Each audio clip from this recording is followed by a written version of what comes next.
Allah Subhanahu wa Ta'ala itu merencanakan kehidupan kita, teman-teman. Kita cuman perlu menjaga masih on the track apa enggak nih. Kita cuma perlu ngejaga kita ini masih di garis yang Allah ridhoi atau enggak. Kalau masih di dalam garis yang Allah ridhoi, biarkanlah Allah yang mengarahkan kemana. Pokoknya jangan sampai ngelanggar aja. Jangan sampai keluar batas saja. Dan insya Allah jalan itu nggak akan membawa kita kepada kehancuran atau kerugian. Nggak mungkin. Allah yang merencanakan. Mungkin adegan yang memicu kita untuk melangkah itu kadang-kadang sesuatu yang nggak nyaman. Kayak misalnya Musa, adegannya insiden pembunuhan. Tiba-tiba hijrah ke Madian. Bisa aja insiden kayak gitu terjadi. Bukan maunya kita, takdir Allah. Tapi di balik semua hal-hal yang kita anggap sekarang musibah, nanti malah kita mensyukurinya. Sekarang kita menganggapnya musibah, someday kita akan menganggapnya sebagai nikmat, rahmah. Kita aja yang belum mengerti. Jadi musibah dengan nikmat itu sebetulnya adalah persepsi kita. Kalau kita memahami kebaikan di dalam musibah, kita akan menyebutnya bukan musibah, itu rahmat. Tapi kalau kita nggak ngerti, kita nyebutnya musibah. Sama kayak misalnya, judul ini ditolak sama dosen pembimbing, sehingga kita harus ganti judul yang baru. Kita anggap itu musibah kan? Padahal justru judul yang kedua, yang kemudian kita jadi lulus dengan sidang nilai cum laude, lewat judul yang kedua itu, itulah yang membuat kita mengerti sesuatu yang kelak akan bermanfaat buat kita. Judul pertama mungkin tentang apa? Judul yang kedua, sesuatu yang lebih aplikatif, sesuatu yang lebih dibutuhin sama masyarakat. Sehingga gara-gara kita pernah nulis skripsi, tesis, disertasi tentang judul itu, kita jadi expert di bidang itu, sehingga suatu saat kita lebih dibutuhin oleh masyarakat daripada kita tadinya pakai judul yang pertama. Kita tinggal angle berpikir kita yang mana nih? Mau ngelihatnya dari angle hikmah atau mau ngelihatnya dari angle musibah? Musa kecil pas bayi cabut jenggotnya Firaun, itu sebuah insiden. Musa dihanyutkan ke sungai Nil, itu sebuah kejadian yang kayaknya tragis banget. Terus Musa ngebunuh orang. Terus Musa kehausan di tengah-tengah padang pasir, ketemu cewek terus ngasih minuman ternaknya tapi nggak dibayar. Semua ini rencana Allah yang kita nggak ngerti sekarang. Tapi someday ketika kita udah ngelihat hasilnya, kita akan mengatakan, Masya Allah, Allah Maha Besar yang mengatur hidup saya sampai menjadi seperti sekarang ini. Makanya saya pernah cerita, mungkin teman-teman ada yang nonton di YouTube.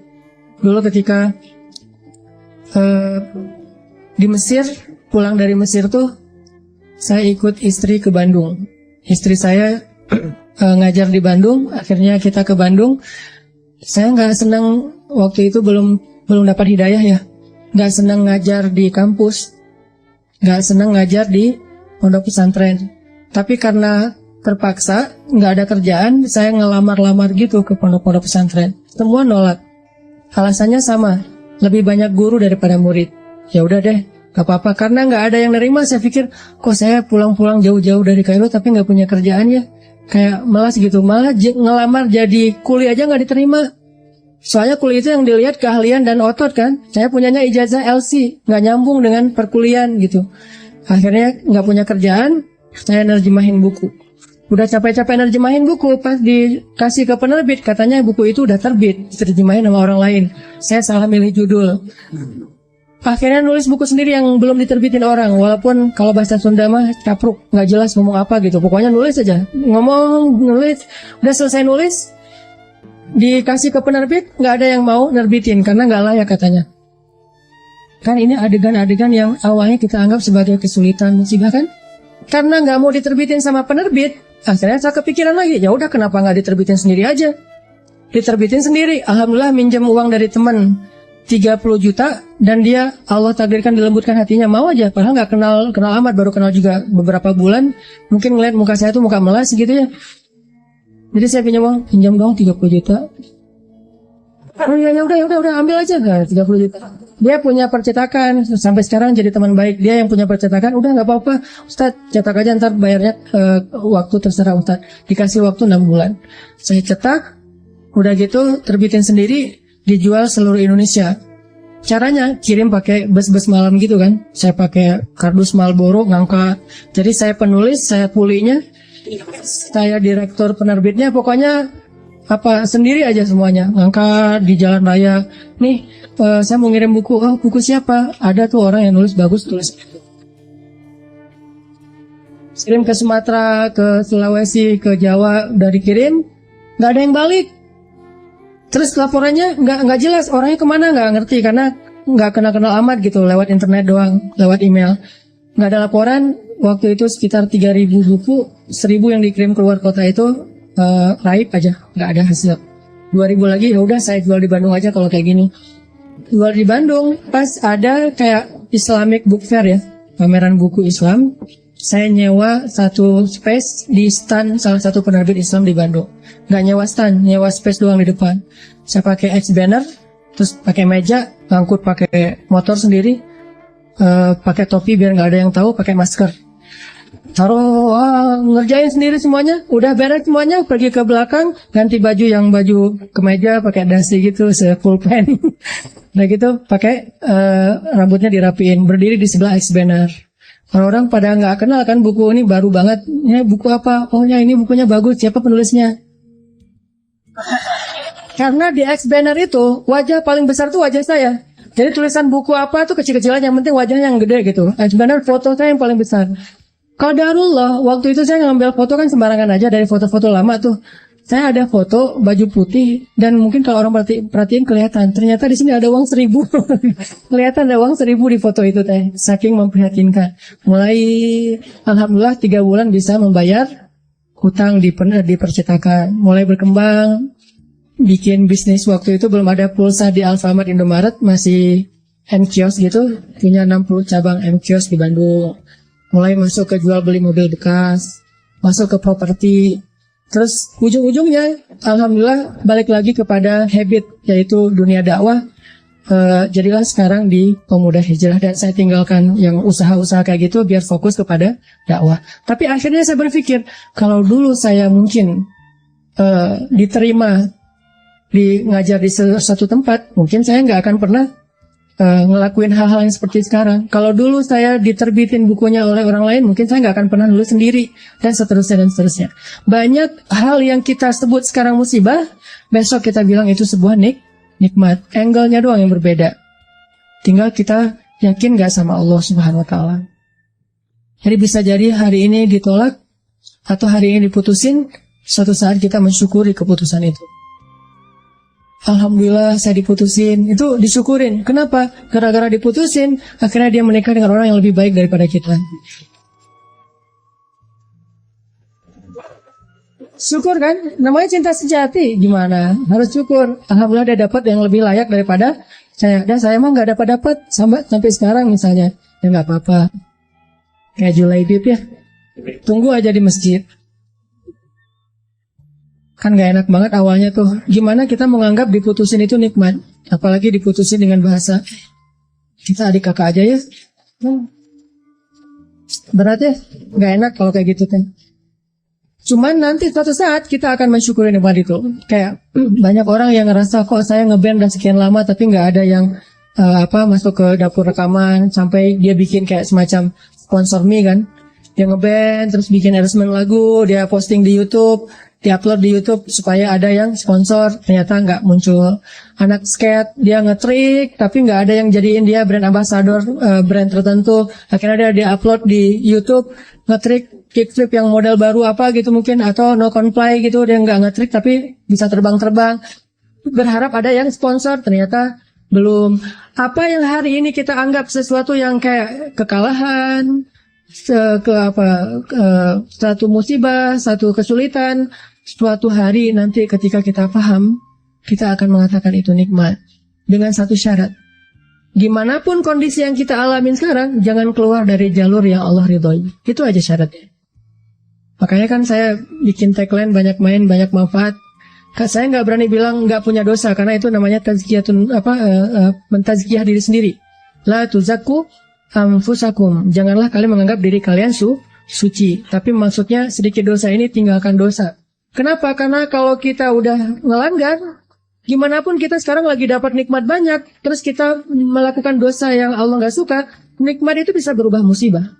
Sebaliknya, ada musibah, kita masih on the track, musibah itu bisa berubah menjadi nikmat. Syarat yang Allah minta dari kita cuma satu itu, jangan melanggar, jangan bikin dosa, jangan ngecewain Allah Subhanahu wa Ta'ala. Itu doang. Udah gitu bertahan aja, Allah kasih kejutan-kejutan yang sangat banyak dalam hidup kita. Saya punya teman orang Padang. Dia ikut tes akademi kepolisian. Dari sekian banyak yang ikut tes, 50 orang yang keterima, dia salah satunya. Terus karantina 50 orang ini. Tes ujian yang kedua, dari 50 orang ini, cuman dia sendiri yang gagal. 49 orang tuh lulus tes kedua. Akhirnya dia pulang ke kampungnya dalam keadaan malu. Karena udah malu banget, dia hijrah ke Jakarta. Awalnya ke Bandung, terus ke Jakarta. Di Jakarta, alhamdulillah setelah sekitar 8 tahun, dia bisa survive, bahkan sukses. Sekarang dia punya beberapa outlet di Tanah Abang, punya pabrik di Bogor, dan punya omset sebulan itu nggak kurang dari 1 M. Dengan keuntungan kurang lebih 40%. Jadi 400 juta lah profit bersihnya sebulan. Kalau lagi Lebaran atau Ramadan, itu bisa 3 kali lipat. Nah, pas sudah sukses, dia haji. Ternyata di kampung itu, dialah orang pertama yang haji. Di kampung dia tuh. Dan di kampung itu dikenal dia sebagai anak yang paling nakal, yang kayaknya nggak ada harapan jadi orang baik. Ternyata yang pertama haji. Udah gitu dia pulang, sesekali dia pernah pulang, ketemu sama temennya yang 49 orang itu. Salah satunya udah jadi salah satu pejabat di kepolisian. Dia ngobrol-ngobrol, ditanya, mana yang 48 lagi? Dia bilang, kamu nggak tahu kabar mereka? Kabar apa? Tahun 2004 mereka ditugaskan di Brimob Aceh, di Banda Aceh. Asrama Brimob Banda Aceh itu dekat dengan laut. Terjadi musibah tsunami, satu asrama Brimob itu habis semua dan 48 mereka itu meninggal dalam musibah tsunami. Baru dia sadar, Masya Allah, Allah punya rencana. Semuanya di dalam aturan Allah Subhanahu wa Ta'ala. Sehingga dia akhirnya mensyukuri kegagalan dia dulu di tes kepolisian. Walaupun yang lulus juga baik, yang gagal juga baik. Jadi ini bukan soal buruknya, tapi soal antara satu kebaikan dengan kebaikan yang lain. Yang lulus baik, yang ternyata nggak lulus juga, Allah simpan kebaikan dengan cara yang lain. Bahkan mungkin bagi dia sekarang, kalau disuruh pilih, dia lebih milih nggak lulus. Kalau dia sekarang udah paham, dulu dia memilih lulus. Dia stres, dia kayak putus asa gitu. Pas ketahuan cuma dia sendiri yang nggak lulus. Tapi setelah dia paham maksud Allah, pasti kalau sekarang disuruh pilih, mending dulu kamu lulus apa enggak? Enggak deh, mending kayak gini aja, pasti kayak gitu. Jadi kita butuh waktu untuk mengerti teman-teman tentang maunya Allah itu apa. Sama kayak sekarang, kita butuh waktu untuk mengerti kenapa di usia segini masih sendiri. Butuh waktu untuk mengerti. Mungkin Allah emang lagi mempersiapkan calon imam kita yang ideal banget. Nah, untuk mendapatkan seseorang yang ideal itu kan butuh waktu. Kalau yang apa adanya kan, yang apa diobral gitu kan gampang. Tapi ini karena terlalu istimewa, kayak permata, mutiara, itu benar-benar dibentuk saking istimewanya, butuh waktu yang lama. Sama kayak kita beli kendaraan. Kalau yang warnanya pasaran kan langsung ready stock ya. Tapi kalau yang warnanya paling unik sendiri kan inden kan. Sampai mau beli satu kendaraan aja indennya bisa 2 bulan. Kenapa? Warna ini jarang Pak, istimewa, sehingga harus inden. Kalau yang ready stock banyak tuh warna standar aja. Begitu juga dengan jodoh. Ada jodoh ready stock, ada jodoh inden. Nah yang inden ini biasanya istimewa. Itu salah satu hikmahnya. Siapa tahu emang dia inden karena lagi mengkhatamkan Al-Quran. Dia berazam, ya Allah saya gak pengen nikah dulu sebelum khatam juz 30. Gak harus 30 juz kan. Sebelum khatam juz 30. Berapa lama? 15 tahun. Nah mungkin dia pengen hafal juz 30 juz, mungkin dia pengen hafal 100 hadis, mungkin dia pengen mapan dulu supaya bisa benar-benar membahagiakan dan menafkahi keluarga besar, bukan cuma istrinya tapi juga mertua dan segala macam. Kita emang akan dikasih oleh Allah pasangan yang istimewa, makanya inden. Sehingga kita bersabar, mudah-mudahan ada kebaikan. La'allahu khair wa ma indallahi khair. Mudah-mudahan di sini ada kebaikan, apa yang di sisi Allah lebih baik. Terus berhusnuzon. Ketemu, ternyata emang benar, wajar kalau kita inden, istimewa banget. Akhlaknya itu luar biasa. Itu yang dialami oleh Khadijah. Nikah, meninggal. Nikah lagi, meninggal lagi suaminya. Kenapa meninggal? Karena Allah lagi mempersiapkan seseorang yang mungkin pas suaminya meninggal, Nabi Muhammad masih kecil. Tapi Khadijah disuruh punya keluarga dulu biar ada yang ngedampingin dia terjauh dari fitnah. Cuman gak boleh lama-lama, harus pergi karena mau digantiin oleh orang yang lebih istimewa, yaitu Muhammad SAW. Mungkin bagi Khadijah ketika suami pertamanya meninggal itu musibah, nikah lagi. Suami kedua meninggal, lebih musibah lagi. Udah gitu sendiri sekian lama baru ketemu dengan orang yang paling istimewa. Gak ada manusia yang lebih istimewa daripada suaminya Khadijah, yaitu Rasulullah SAW. Allah punya rencana. Awalnya Khadijah menangis, yang kedua Khadijah menangis, tetapi setelah dia faham rahasia yang ketiga, mungkin dia akan mengatakan bahwa inilah yang terbaik untuk saya. Kalau saya tahu ini dari dulu, maka saya akan tahu bahwa Allah itu maha baik kepada saya. Ini artinya Allah punya rencana. Kurang baik apa suami kayak Rasulullah? Nih, mungkin kita yang berada di sebelah kanan ini lagi disiapin sama Allah untuk belajar akhlak dari Rasul, supaya nanti kalau ketemu yang di sebelah satu lagi, insya Allah kita benar-benar bisa membahagiakan dia seperti Rasul membahagiakan. Belajar yakin kepada Allah ini nggak bisa sekaligus, bertahap. Bahkan bisa dibilang ini kayak proyek seumur hidup kita ya. Karena iman kita yang belum sempurna aja udah yazidu wa yanqus. Yazid mungkin cuma 1%, yanqusnya 50% gitu ya. Padahal iman baru 30%, jadi minus. Giliran ada masalah kayak nyalah-nyalahin Allah, meragukan kebesaran Allah, mulai mempertanyakan ketentuan Allah, sehingga kita cas lagi seminggu sekali, ngecas. Mudah-mudahan charging iman di dalam tongkrongan kita ini jadi fast charging, jadi cepat naikin iman kita kepada Allah. Karena memang akad kita dengan Allah itu adanya di sini. Kalau di sininya belum beres, masih ada ragu, berarti kita nggak punya akad apa-apa dengan Allah. Dan kalau nggak punya akad apa-apa dengan Allah, kita nggak bisa minta apapun kepada Allah. Nah, kita juga nggak percaya sama Allah, terus mau minta apa? Makin kuat imannya, makin kuat bondingnya dengan Allah, makin besar keajaiban dan kejutan yang Allah kasih dalam hidup kita. Iman level para anbiya, nanti munculnya mukjizat. Iman level para solihin, munculnya karomah.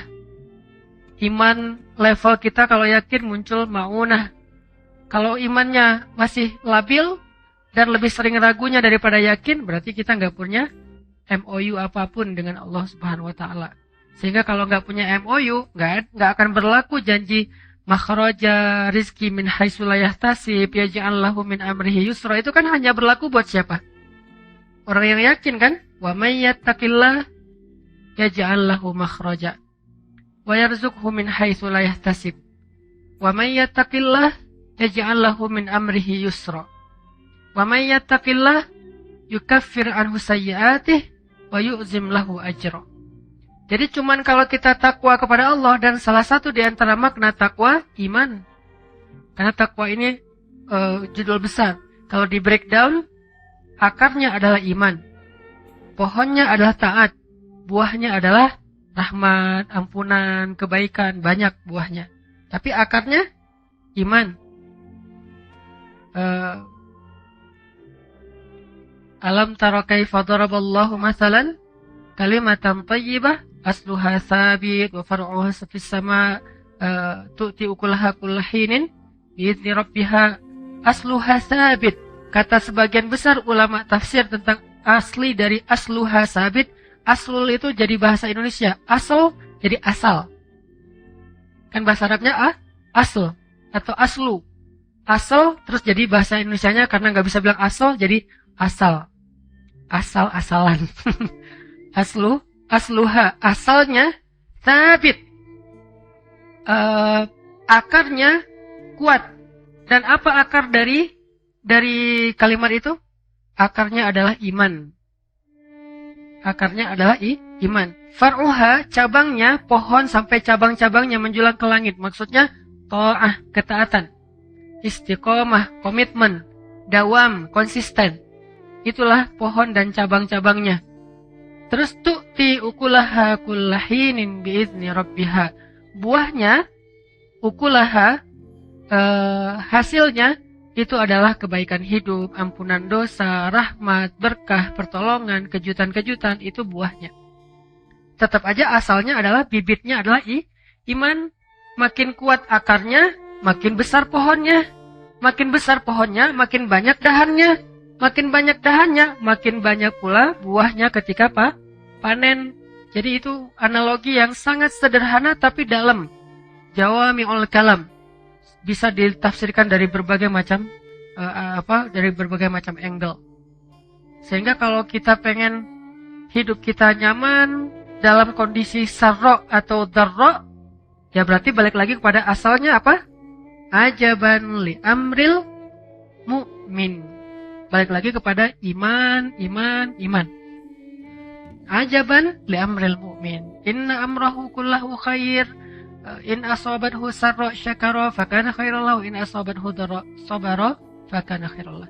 Walaysa dzalika li ahadin illa lil mu'min. Itu enggak akan dirasain kecuali oleh orang yang beriman. Kalau orang yang tidak beriman, mungkin kalau sarra dia akan syakara, dia berbagi, dia share sama orang lain. Tapi begitu darra, dia yai'as, dia berputus asa, akhirnya tindak bunuh dirinya tinggi.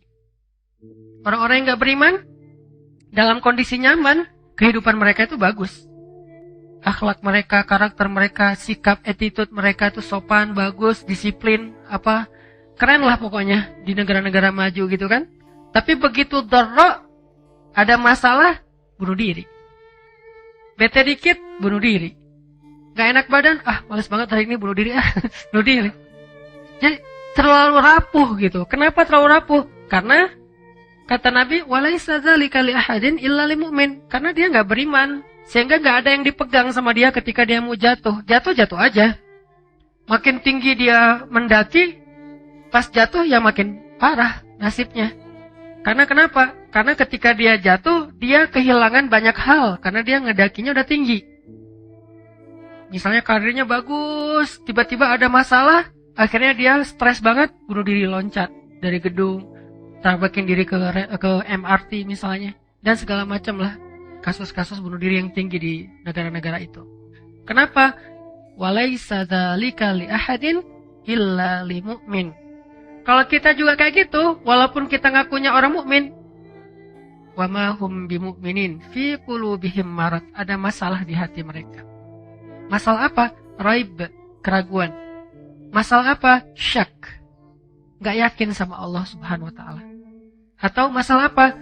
Adzannina billahi dhanna saw, berburuk sangka kepada Allah Subhanahu wa taala. Nauzubillah min dzalik. Sehingga kita cas lagi iman. Alam yajidka yatiman fa'awah wa wajadaka dhallan fahada wa wajadaka ailan fa'aghna. Bukankah Allah mendapatimu dalam keadaan sendiri? Sendiri ini jangan selalu diterjemahin itu ya. Sendiri di sini artinya nggak punya teman atau mungkin nggak punya kenalan. Alam yajidka yatiman, sendiri banget. Fa'awah, Allah datangkan keluarga. Dan keluarga di sini bukan cuma status, tapi dengan ikatan kasih sayangnya. Tiba-tiba ada seseorang yang paling mencintai kita, lebih daripada dirinya. Siapa? Ibu. Allah utus ibu untuk kita. Allah utus ayah untuk kita. Allah utus keluarga untuk kita. Allah utus pasangan untuk kita. Bertahap. Pertama ibu dulu. Kemudian ayah. Kemudian sahabat. Sahabat dari geng SD atau TK, SD, SMP, SMA, kan itu geng kita banget tuh. Yang sama kita tuh udah akrab banget, baik banget, setia banget. Kadang-kadang ribut sedikit tapi kesetiaannya luar biasa. Kadang-kadang mereka berkorban untuk kita. Fa'awah. Dan nanti lebih keren lagi dikasih pasangan halal. Fa'awah. Bukankah Allah yang mendatangkan mereka satu persatu? Bahkan kadang-kadang cara-cara Allah mendatangkan itu ajaib banget. Cerita-cerita orang yang ketemu dengan jodohnya, dengan pasangan halalnya kan luar biasa ya. Fa'awa, lalu didatangkan anak. Sehingga apa? Ketika kita tua, anak kita yang akan merawat kita. Ketika kita masih kecil, ibu kita yang merawat kita. Jadi tetap aja ada fa'awa, fa'awa, fa'awa di awal, fa'awa di tengah, fa'awa di akhir. Terus saja kayak gitu. Kalau kita masih on the track ya. Karena kalau kita melencang nanti kita sendiri yang nggak dapat tempat ya, orang yang akan menjaga kita. Ketika fa'awa ini dicabut, satu, pas lahir nggak ada ibu. Tapi karena dia malaikat kecil, Allah ganti dengan ibu angkat. Allah ganti dengan orang tua angkat. Fa'awa dicabut, teman satu persatu hilang. Yang datang bukan teman, tetapi orang yang memanfaatin kita. Yang dekat dengan kita karena ada maunya. Dicabut fa'awanya. Banyak sih teman, tapi mereka bukan sahabat. Mereka jadi teman kita karena kita masih menguntungkan buat mereka. Berarti kan dicabut fa'awanya sama Allah. Nanti punya pasangan, kalau dicabut fa'awanya lebih sakit lagi tuh, selingkuh. Punya anak, dicabut fa'awanya sakit juga. Anak udah sukses tapi orang tuanya nggak dirawat. Maka yang menjamin kita dirawat, ada keluarga, itu Allah. Alam yajidka yatiman fa'awah, itu sistem smart planet. Wa wajadaka dhallan, bingung. Allah kasih fahada. Google Map-nya di mana? Di sini. Ditambahin satu demi satu menu map dalam benak kita, sehingga kita nggak bingung lagi. Dalam melakukan ini nggak bingung, melakukan itu nggak bingung. Satu persatu diajarkan dari mulai baca tulis, mendengar, memahami, mengenal. Bukankah itu adalah bentuk Google Map yang lebih rumit di dalam benak kita? Wa wajadaka dhallan fahada, di sini tempatnya. Yang nggak akan habis baterai, yang nggak akan lost sinyal, yang nggak akan error. Kecuali kita sendiri yang bikin dia error. Aslinya, ini keren banget, lebih smart daripada smartphone. Yang bahkan banyak sekali penelitian bahwa smartnya otak manusia itu entah berapa ribu kali lebih smart daripada komputer. Dikasih. Wa wajadaka ailan fa'aghna, bukankah kamu didapati dalam keadaan kekurangan, kelaparan, tidak punya apapun, lalu Allah aghna, mencukupkan? Lebih baik Allah cukupkan daripada Allah hilangkan rasa kecukupan. Karena ada orang yang meminta kelebihan harta. Padahal yang paling penting itu kecukupan harta. Karena kalau udah dicukupkan, bukan hanya hartanya yang cukup, tapi rasanya juga cukup. Dan rasa cukup itu disebut dengan qanaah. Ada orang yang dikasih harta berlebih, tapi tidak dikasih kecukupan, tidak pernah merasa cukup. Merasa kurang aja tuh. Dikasih ini kurang, dikasih itu kurang, terus saja kurang. Kenapa? Karena tidak dikasih diangkat kecukupan dalam diri dia. Bukan diangkat hartanya. Hartanya tidak dikasih. Siapa tahu emang hartanya itu adalah bagian dari takdir. Takdirnya emang kaya, tapi dicabut rasa cukup. Sehingga walaupun kaya, dia merasa paling miskin di dunia. Fa'aghna, ketika Allah cukupkan, analoginya Allah simpan harta kita di sisi Allah. Nanti pas kita butuh, Allah kasih. Kan saya sering ngasih analogi kayak kita nyimpan uang di bank kan. Kita kan tenang, nyimpan uang di bank 100 juta, 1 miliar, sekian miliar, tenang kan? Kenapa? Karena kita percaya uang kita di bank itu nggak hilang. Catatannya tuh rapi. Dan kita dikasih, misalnya rekening koran kalau kita minta, atau kita bisa cek secara online. Dan kapanpun kita butuh, kita bisa ambil. Bisa ditarik di ATM, bisa digesek di kasir, bisa juga langsung datang ke banknya. Jadi kita nggak khawatir. Di mana aja kita bisa gesek, kita bisa transfer dengan cara online. Di luar negeri juga kita bisa gesek karena ada beberapa logo yang memang kita bisa pakai. Sehingga kita kemana-mana nggak bawa duit banyak, pede nggak? Kita punya tabungan 1M di bank. Pakai kartunya, kartu yang standar internasional. Bahkan kalau perlu yang modelnya tuh gold atau platinum yang bisa ditarik angkanya gede-gedean. Terus kita ke luar negeri nih, ke Singapura aja yang dekat. Kita cuma bawa uang, ya sebutlah 2 juta, 3 juta yang sebetulnya untuk belanja mungkin kurang. Kalau ada butuh apa-apa, bayar hotel, apa segala macam kurang. Tapi kita bawa kartu, tenang nggak teman-teman? Tapi kan kita nggak punya uang cash, tapi kan ada kartu. Gitulah kita dengan Allah. Jangan lihat apa yang kita pegang, lihat apa yang tersimpan di sisi Allah. Masalahnya percaya nggak sih sama Allah? Ini nggak fair nih. Ke bank kita percaya, ke Allah nggak. Kan yang disimpan di sisi Allah sama jaminannya dengan bank, bahkan lebih dahsyat. Lebih kuat jaminannya. Allah nggak pernah ingkar janji, Allah nggak mempersulit kita, dimudahin kok. Buktinya apa? Yuridullahu bikumul yusra wala yuridu bikumul usra. Allah pengen memudahkan kalian, nggak pengen nyusahin kalian. Kan capek kalau kalian harus nyimpen duit kalian sendiri, nyimpen harta, terus nanti ribut di antara ahli waris, ribut susah di antara kalian sendiri, nanti kecolongan, kemalingan, ke segala macam. Biar aku aja yang nyimpen, kata Allah. Masalahnya kita kalau disimpan Allah kayak suka ragu gitu. Akhirnya kita khawatir. Gimana ya nanti kalau sakit gak ada uang? Ada di Allah. Gimana ya nanti kalau ada masalah gak ada tabungan sama sekali? Ada di Allah. Iya kan, tapi kan tetap harus ada cashnya. Nah ini nih, poinnya nih, nggak fair. Kalau kita ada uang di bank dengan kartu doang, kita nggak ngomong kayak gitu. Gimana ya keluar negeri nggak bawa uang sama sekali, kan ada kartu. Oh ya udah, ya aman lah kalau kayak gitu, tinggal digesek. Kok ke bank bisa gitu, ke Allah nggak bisa gitu? Nggak fair. Kalau nggak fair, itu bukti bahwa iman kita tuh sebetulnya tuh nggak kuat. Kalau kayak gitu ya gimana kita mau dapat surprise dan miracle dari Allah? Jadi nggak apa-apa kita nggak pegang banyak, tapi begitu butuh tinggal gesek. Geseknya gimana? Tinggal gini doang. Lebih gampang daripada kita ke ATM. Belum lagi nanti ternyata di ATM itu cuma bisa transfer, nggak bisa narik karena habis duitnya. Belum lagi ATM-nya ada yang error. Kalau ini pernah error, jangan berdoa sekarang. Kenapa? Doa lagi error. Nggak ada kan? Nggak ada waktu yang error dalam berdoa. Setiap saat kita bisa berdoa dengan mudahnya. Yuridullahu bikumul yusra.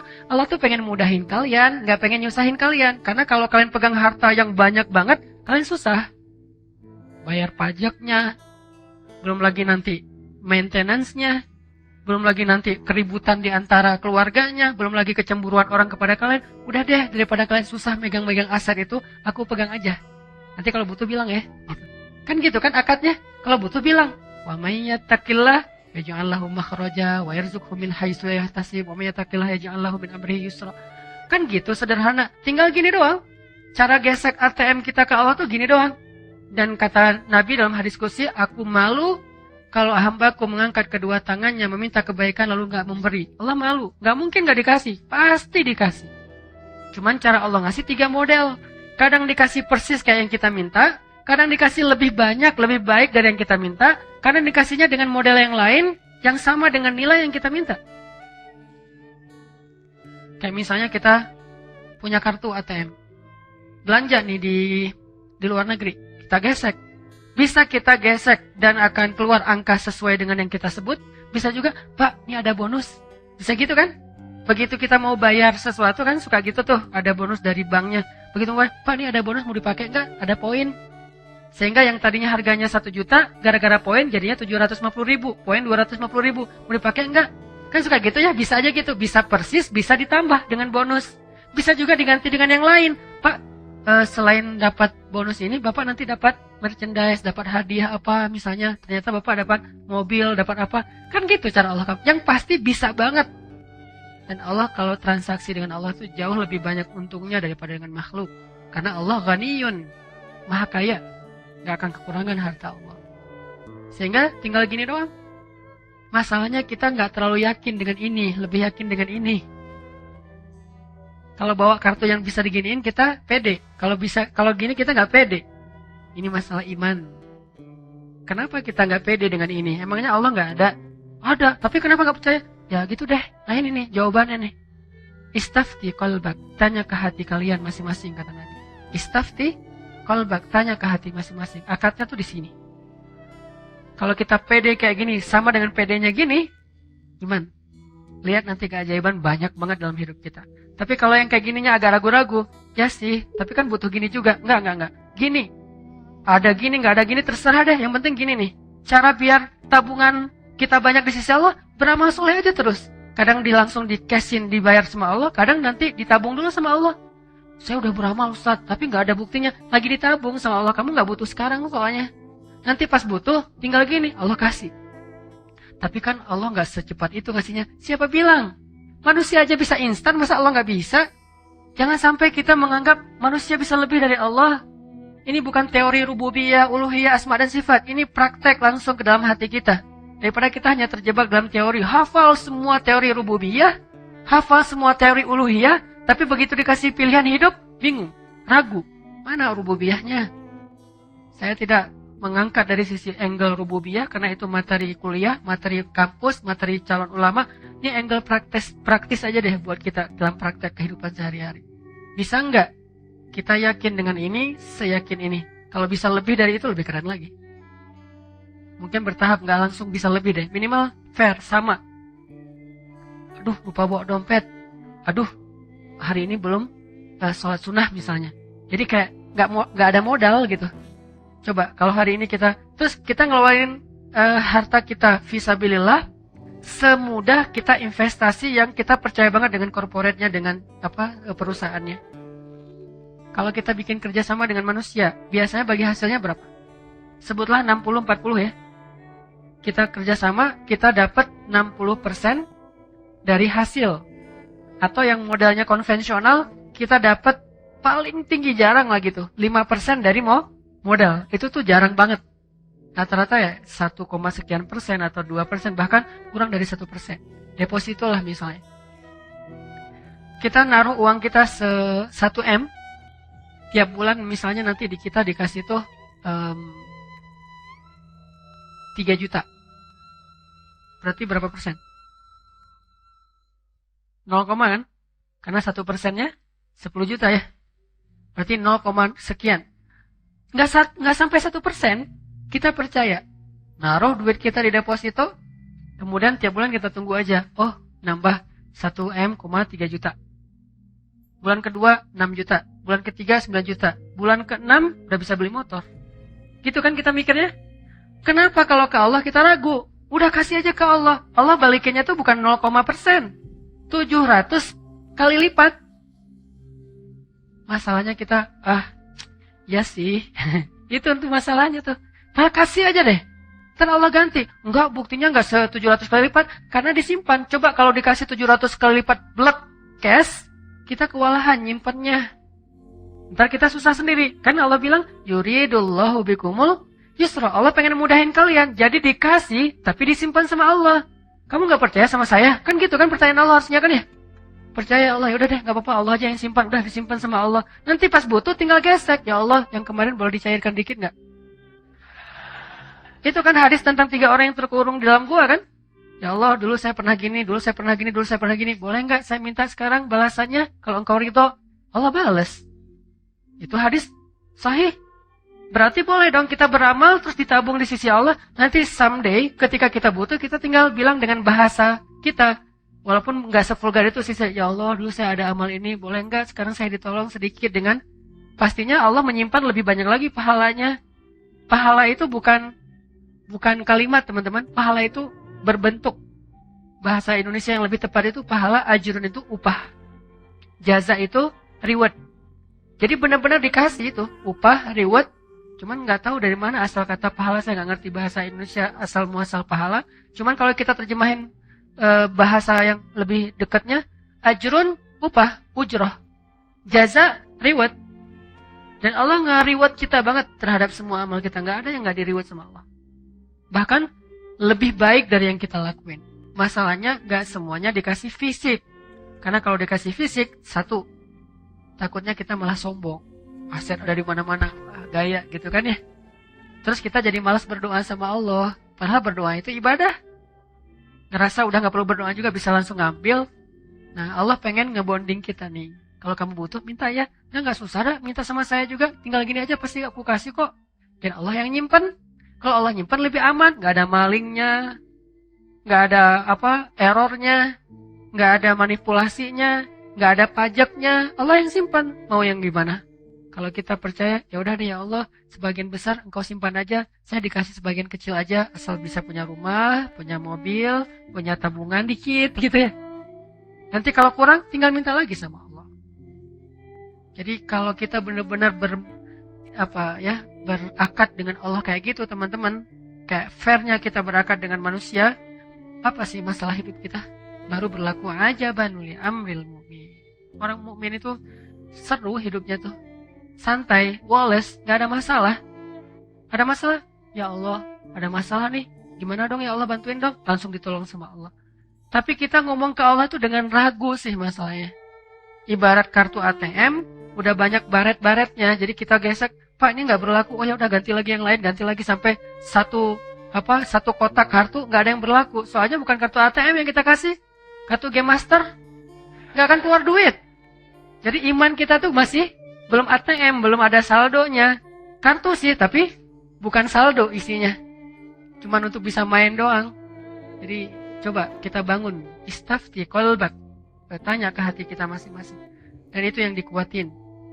Di sini yang dikuatkan. Ada yang pertama mungkin masih kayak sekedar silver. Terus naik lagi derajatnya jadi gold. naik lagi jadi platinum, jadi VIP, jadi preferred, jadi apalah kayak gitu-gitu. Bukankah itu selalu berlaku di dalam transaksi dengan manusia dan dengan Allah juga kayak gitu. Lahum darajatun inda rabbihim. Mereka tuh punya level di sisi Allah. Siapa? Mukmin di Al-Anfal. Lahum darajatun. Mereka punya level. Ada yang levelnya cuma silver. Tabungannya sekian, bisa ditarik dalam sehari cuma sekian. Ada yang levelnya mungkin di bawah silver, simpedes misalnya. Narik nggak bisa di ATM, harus ke bank gitu, ngantri dulu. Ada yang di atasnya yang gold, bisa ditarik 100 juta sehari. Ada yang di atasnya yang mungkin platinum, bisa ditarik sekian ratus juta sehari. Ada yang levelnya udah preferred atau VIP banget. Yang kalau kita datang ke bank itu, dia nggak perlu ngantri, langsung masuk ke atas, ketemu dengan customer service-nya, disediain makanan, minuman, kita ngobrol seperti teman, terus dimudahin semua urusan kita. Lahum darajatun. Mereka bertingkat-tingkat di sisi Allah, berlevel-level. Dan level itu ditentukannya di sini. Bukan berapa, tapi apa yang kita rasain dalam hati kita. Dan kita bisa ngukur diri kita sendiri deh. Dari hal-hal kecil dulu. Tenang gak kalau ada masalah? Udah serahin aja sama Allah. Serahin aja sama Allah. Segitu. Dan dimulai dari hal-hal kecil. Bismillah ketika kita jalan. Kalau kehilangan sesuatu, wah, mau diganti sama Allah dengan yang lebih baik. Wah, kesempatan nih. Allahumma ajurni fi musibati wa khluf li khairan minha. Allah sayang banget sama hamba kayak gini. Pas dapat musibah, langsung connect lagi dengan Allah, langsung nge-mention Allah. Kan kayak kita kalau di Instagram tuh ada masalah mention pemerintah gitu kan ya. Mention Pemkot, Pemprov, Presiden, mention at Pak Jokowi misalnya, at Pak Gubernur, at Pak Wali Kota, kan suka gitu kan? Kenapa nggak add Allah dalam bahasa Instagramnya? Kenapa kita nggak nge-mention Allah aja? Ada masalah dikit, ya Allah, ada masalah nih dikit. Allah langsung bantu. Seringan itu. Dan Allah tuh nggak pernah, maaf ya lama nih slow respon soalnya DM-nya numpuk. Nggak ada. Emangnya manusia DM-nya numpuk? Manusia yang WA-nya tuh udah banyak banget sampai ribuan sampai nggak kebaca. Enggak, ringan buat Allah. Kulla yaumin huwa fi sya'an. Setiap hari Allah tuh sibuk ngurus kita. Walakin wala ya'uduhu hifdhuhuma, tapi nggak capek, nggak kewalahan. Coba gabung-gabung deh ayat-ayat ini, karena sifat dari Al-Quran kan saling menjelaskan kan. Kulla yaumin huwa fi sya'an. Setiap hari Allah sibuk, tapi apakah Allah tersibukkan, repot? Enggak. Kata Allah, wala ya'uduhu hifdhuhuma. Allah nggak pernah repot, nggak pernah kewalahan menjaga, memelihara langit dan bumi. Simple hidup kita tuh kalau kita believe, trust, keep the faith kepada Allah Subhanahu wa Ta'ala. Ini yang kita tajdid, teman-teman. Mulai dari hal-hal kecil, bismillah, bismillah, bismillah. Nanti ada agak mentok-mentok dikit, hasbiyallah, la haula wala quwata illa billah. Khawatir dikit, datang teman kita, udah enggak usah khawatir, ada Allah. Itu bahasa lain dari la tahzan, innallaha ma'ana. Merasa lonely gitu, mazannuka bisnain, Allahu salisuhuma. Kenapa kamu pikir kita cuma berdua, bukankah Allah yang ketiga? Terus kayak ngerasa nggak ada daya upaya, bilang hasbiyallah, cukup buat saya Allah, la haula wala quwata illa billah. Dan itu benar-benar miracle, kejadian banget dalam hidup kita kalau kita percaya. Passwordnya iman, passwordnya belief, passwordnya sami'na wa ata'na. Kalau itu benar-benar terasa di hati kita, kalimat la haula, kalimat hasbiyallah, kalimat-kalimat iman itu terasa di sini nih, udah tenang aja hidup, la tahzan. Ala bidzikrillah tatmainnul qulub. Ini semua yang kita omongin malam ini, kalau diteorikan namanya rububiyah. Cuman kita nggak usah terjebak dengan istilah, tapi maknanya yang paling penting supaya kita bisa langsung praktek. Semua yang kita omongin rububiyah, pemeliharaan Allah, penjagaan Allah, kepemilikannya milik Allah, segala macam lah dari makna Rabb. Udahkah kita rububiyah kepada Allah? Apakah kita sudah Rabbani? Atau masih jadi manusia biasa? Kalau cuma jadi manusia, innal insana lafi khusr. Tapi kalau upgrade dari manusia jadi mukmin, illal ladzina amanu qad aflahal mu'minun. Manusia doang rugi, kecuali orang beriman. Beruntunglah orang yang beriman. Mudah-mudahan iman ini kita jaga terus, teman-teman. Kita tingkatkan, kita perbaharui, kita cas supaya kita punya ATM yang levelnya makin naik Sehingga nanti kalau kita butuh apa-apa kita tinggal gesek aja, ya Allah, ya Rabbi, ya Rabbana, ya Ilahi, atau apapun bahasa doa kita, Allah akan berikan keajaiban dalam hidup kita.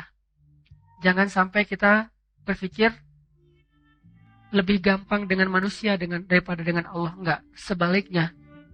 Kalau kita punya kemudahan dalam urusan dengan manusia, itu karena Allah mudahkan. Karena Allah lembutkan hati orang itu. Karena Allah ikat hati orang itu dengan kita. Kalau enggak juga susah. Ada orang yang enggak kenal siapa-siapa, tiba-tiba ditolong oleh siapa-siapa, karena Allah yang mendatangkan orang-orang itu kepada dia. Itu kejadiannya banyak. Kita pernah pengalaman kayak gitu. Teman-teman kita pernah share pengalamannya tentang itu. Harusnya itu jadi tajdidul iman. Cas iman buat kita. Supaya semakin yakin kepada Allah. Pada malam ini saya pengen ngajak teman-teman untuk tadabbur atau menghayati surat Al-Fatihah. Kenapa penting membahas tadabbur surat Al-Fatihah? Karena surat Al-Fatihah adalah satu-satunya surat yang wajib kita baca di dalam sholat dan setiap rakaat. Sehingga kalau kita pengen sholat kita berkualitas, maka kita harus mengupgrade kualitas Al-Fatihah kita. Kalau kita pengen sholat kita khusyuk, maka kita wajib mempelajari, menghayati makna apa yang ada di dalam surat Al-Fatihah. Kenapa Al-Fatihah letaknya di awal Al-Quran, Ustadz? Al-Quran itu turun dalam 2 proses. Yang pertama, dia turun sekaligus. Kemana turun sekaligusnya? Turun ke langit dunia sekaligus. Dari Al-Fatihah sampai An-Nas, turun sekaligus di Lauhul Mahfuz. Kemudian dari Lauhul Mahfuz, dari langit dunia, turun kepada Nabi secara berangsur-angsur. Proses kedua. Proses kedua inilah yang kita lihat dengan urutan turunnya Al-Quran. Padahal urutan Al-Quran itu sudah tersusun di Lauhul Mahfuz dengan Al-Fatihah sampai An-Nas. Tapi turunnya nggak berurutan. Justru turunnya itu acak. Sesuai apa? Sesuai peristiwa yang sedang dialami oleh Nabi dan para sahabat. Pertanyaannya, kenapa Al-Fatihah ditaruh di depan? Jawabannya ada di dalam nama-nama surat Al-Fatihah, yaitu Ummul Kitab atau Ummul Quran. Lalu kenapa dia dinamakan dengan Ummul Quran atau Ummul Kitab? Karena seluruh isi Al-Quran, dari mulai Al-Baqarah, Alif Lam Mim, sampai An-Nas, Minal Jinnati wan Nas, seluruh isi Al-Quran itu terkandung maknanya di dalam 7 ayat surat Al-Fatihah. Makanya buat teman-teman jangan remeh membaca Al-Fatihah. Jangan sampai kita Al-Fatihah juga belum benar. Karena ini syarat sahnya sholat. Karena dia adalah rangkuman seluruh isi Al-Quran. Dan sholat itu menghadap Allah. Nggak ada yang lebih baik dalam menghadap Allah daripada membaca Al-Quran. Cuman nggak mungkin kita baca 30 juz Al-Quran. Allah maha baik. Sehingga Allah ringankan kita baca Al-Fatihah. Karena Allah tahu kalau diwajibkan 30 juz kita nggak akan ada yang sholat. Ini baru Al-Fatihah aja banyak yang udah ninggalin sholat. Allah udah meringankan banget agama kita untuk itu. Masa udah didiskon jadi 7 ayat masih diburu-buru. Dari 30 juz 6 ribuan ayat Allah diskon jadi 7 ayat. Sab'ul masani, 7 yang diulang-ulang. Yang keutamaannya seperti membaca 30 juz Al-Quran masih terburu-buru. Ini keterlaluan. Artinya 113 surat yang lain yang ada di dalam Al-Quran itu adalah surat dan ayat yang menjelaskan isi kandungan dari surat. Makanya sayang kalau di dalam sholat kita terlalu fast and furious membaca surat Al-Fatihah, itu sayang. Baca yang tenang, cuma 7 ayat kok. Daripada disuruh baca 30 juz. Makanya surat Al-Fatihah dinamakan dengan nama Ummul Quran atau Ummul Kitab. Ibunya Al-Quran, ibunya kitab. Intinya teman-teman, bacalah Al-Fatihah dengan tenang. Libatkanlah lisan ini dengan fikiran dan hati. Fikiran mentadabburi pesan-pesan makna di dalam surat Al-Fatihah. Sedangkan hati mencoba untuk menghayati, belajar yakin, belajar iman, belajar takut, belajar khusyuk kepada Allah Subhanahu wa Ta'ala. Sesuai dengan tadabbur makna ayat yang dibaca. Kalau kita bisa connectingkan antara lisan atau telinga, kalau kita berjamaah mendengarin imam baca, lisan dan telinga dengan fikiran dan hati, maka insya Allah bacaan kita itu sudah disebut dengan haqqut tilawah, bacaan yang sebenar-benarnya. Kalau baru lisan nggak ngerti, maka ini menjadi ibadah, tetapi belum haqqut tilawah. Baru disebut haqqut tilawah kalau relevan dengan 3. Pertama, lisan dan telinga. Kedua, fikiran. Dan yang ketiga, hati dan perasaan. Kita fahami maknanya. Kita hayati apa maksudnya. Baca perlahan-lahan supaya kita menghayati. Setiap huruf itu masuk ke dalam hati kita. Terangkai 1 huruf, 2 huruf, 1 ayat, 2 ayat, 1 kata, 2 kata, menjadi ayat-ayat yang berkesan di dalam hati. Itulah membaca Al-Quran dengan hati. Sehingga kalau misalnya kita terburu-buru, kita nggak akan sempat merasakannya di dalam hati. Ketika kita membaca Alhamdulillahi Rabbil Alamin, Allah bicara sama kita. Allah bilang, wahai malaikat, lihat hambaku memujiku. Jadi Allah memamerkan atau ngeposting bacaan kita, ini pakai bahasa sosmed ya. Allah ngeposting bacaan kita kepada para malaikat penjaga arsy. Allah pamerkan dan mention nama kita. Hambaku memuji aku, wahai malaikat, lihat. Alhamdulillahi Rabbil Alamin. Allah bilang, hambaku memuji. Lalu kita bilang lagi, Ar-Rahmanir Rahim.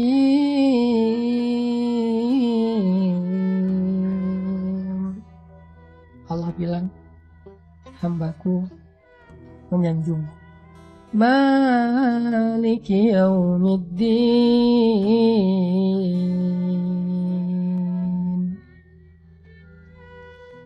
Hambaku mengagungkan aku.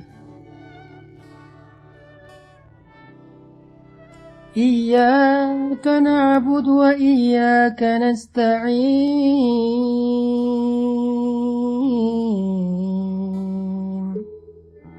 Allah bilang, ini antara aku dengan hamba. Ini perjanjian, akad antara aku dengan hambaku.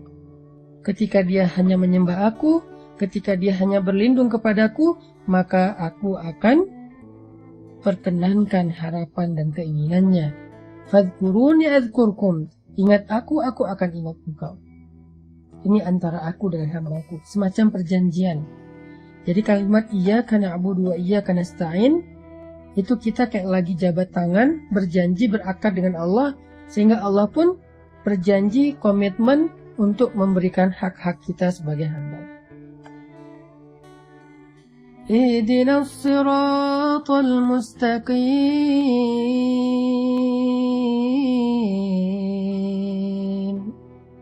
Untuk hambaku, apa yang dia minta. Jadi pas kita meminta, ya Allah beri saya petunjuk untuk hambaku, apa yang dia minta. Ini menunjukkan bahwa ketika kita membaca Al-Fatihah, kita itu bukan lagi baca sendiri, nggak ada yang nonton. Ini adalah alasan kenapa Al-Fatihah ditaruh di awal. Kenapa Al-Fatihah penting dibaca di dalam sholat. Bagaimana cara kita membaca Al-Fatihah di dalam sholat. Apa kira-kira pengamalan atau dampak dari surat Al-Fatihah dalam kehidupan kita sehari-hari? Jawabannya pun ada di dalam nama dari surat ini. Kan tadi saya bilang Al-Fatihah ini punya banyak nama. Nama lain adalah Asy-Syifa. Apa itu Asy-Syifa? Asy-Syifa itu artinya penyembuh atau kesembuhan. Sehingga siapapun yang merasa sedang sedih, sedang galau, kecewa, Siapapun yang merasa bingung dan tidak tahu arah dalam hidup, obatnya Al-Fatihah. Allah menjamin siapapun yang mengamalkan Al-Fatihah, memahami, menghayati, mentadaburi Al-Fatihah, membaca Al-Fatihah dengan hati, maka dia akan mendapatkan kesembuhan dari berbagai macam penyakit di dalam hati dan jiwa atau perasaan. Bukan hanya terhadap penyakit jiwa, termasuk penyakit fisik sekalipun. Karena selain asy-syifa, Al-Fatihah juga disebut ar-ruqyah. Kata Nabi, tahukah engkau bahwa Al-Fatihah itu adalah ar-ruqyah? Sehingga dulu sahabat Nabi suka membacakan Al-Fatihah untuk meruqyah orang yang sedang tersengat hewan yang berbisa seperti kalajengking. Kenapa kok dibacakan Al-Fatihah? Kenapa kok diruqyah? Karena biasanya orang yang tersengat bisa jadi panas tinggi, maka paracetamolnya adalah Al-Fatihah. Jadi kalau ditanya apa efek konkret Al-Fatihah dalam kehidupan kita sehari-hari, dia syifa dan ruqyah. Kalau kita masuk ke rumah yang baru, apalagi lama udah nggak dihuni, Al-Fatihah akan mensterilkan rumah itu. Sehingga kalau kita pengen dapat keberkahan, andalkan Al-Quran, andalkan Al-Fatihah. Awali hari kita dengan Al-Fatihah. Awali pekerjaan kita dengan Al-Fatihah. Tenangkan hati kita dengan Al-Fatihah. Kalau kita mau mendapatkan keberkahan dari ayat-ayat Allah dalam hari-hari kita, dalam rumah tangga kita, dalam pekerjaan kita, dalam kehidupan pribadi kita, maka akrablah dengan Al-Fatihah. Akan Allah berikan hal-hal yang gak pernah bisa kita jelaskan secara teori atau ilmiah. Libatkan Allah dengan Al-Fatihah. Jemput pertolongan dan rahmat Allah dengan Al-Fatihah.